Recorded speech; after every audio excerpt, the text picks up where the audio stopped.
Greetings everyone and welcome back to Dogfight Central. I'm CDRM13. In the last video we went over the concepts of how to read the fight, the decision-making process, and the differences between a 1 and 2 circle. In today's video, we're going over turning room and how to affect the results of the fight through examples. A quick caveat before we begin, I am not a real pilot and neither is anyone associated with Dogfight Central. All information provided is for critique and to add to the subject of BFM. With that out of the way, let's get into it. Turning room is one of the most basic yet also most overlooked variables of the fight. Simply put, turning room is the amount of space required for an aircraft to make a turn. In order to maneuver your aircraft, you must have room to execute your turns. Let's look at a quick example to help visualize turning room between two aircraft. In this example, both aircraft have a substantial amount of distance between them as they approach one another. This distance is all the turning room available to both aircraft, but how can it be used? Let's say one aircraft recognizes this and begins to turn just before the merge. Before they begin their turn, they must visualize if the opposing aircraft is inside or outside their turn circle. For this example, we will say the opposing aircraft is just inside the other circle. Because the aircraft that began turning early had room to do so before the merge, they are able to begin with an angular advantage, cutting into their opponent's turn circle early, putting the other aircraft on the defensive. This is assuming that the opposing aircraft does not also attempt to do the same turn and effectively neutralize the fight. There are some cases where this is not possible, and this is called exclusive turning room. Exclusive turning room occurs when the same parameters for turning room is met.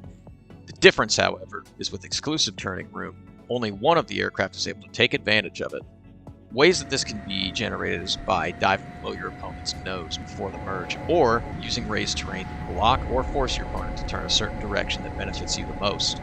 It is important to remember that with an experienced opponent, they will do their best to deny you exclusive turning room in favor of a neutral merge, but it is best to generate exclusive turning room where you can. Let's look at an example of this. Here we can see two aircraft preparing to merge with one another. You'll notice that one is lower in altitude compared to the other.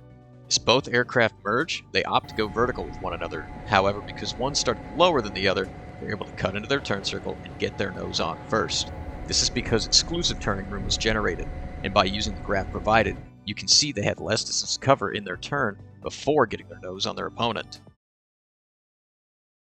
During the fight, it is important to capitalize when your opponent gives you turning room, and to deny giving them any in return. How can we accomplish this? The easiest answer to this question is simple, by maneuvering in relation with their aircraft. Let's take a look at what happens when two aircraft are maneuvering onto one another from a neutral position. One fails to do so. Here we can see two aircraft trying to get their nose onto one another while in a rolling scissors. As the fight progresses, both aircraft maintain a neutral position, neither winning or losing. Now, when one of the aircraft takes a lift vector off of our aircraft, it generates more distance between our aircraft that can be capitalized on. By keeping our lift vector on their aircraft and continuing to turn into them, we take advantage of the turning room they gave us, gaining angles, denying them their own turning room, and squeezing them out in front of our nose and into a defensive position. Having room to make your turns will affect how the flow of the fight evolves from both the start and all the way to the end of the fight. It is important to practice recognizing it, as well as generating, denying, and capitalizing on any turning room when it best suits. It is important to remember that turning room is only a single variable that can determine the outcome of the fight, but has an effect on everything else as well. One of the things it will affect greatly is the geometry of the fight, which we will go over in the next video. Until then, this has been CDRM13 with Dogfight Central. Thank you for coming by, and we'll catch you next time.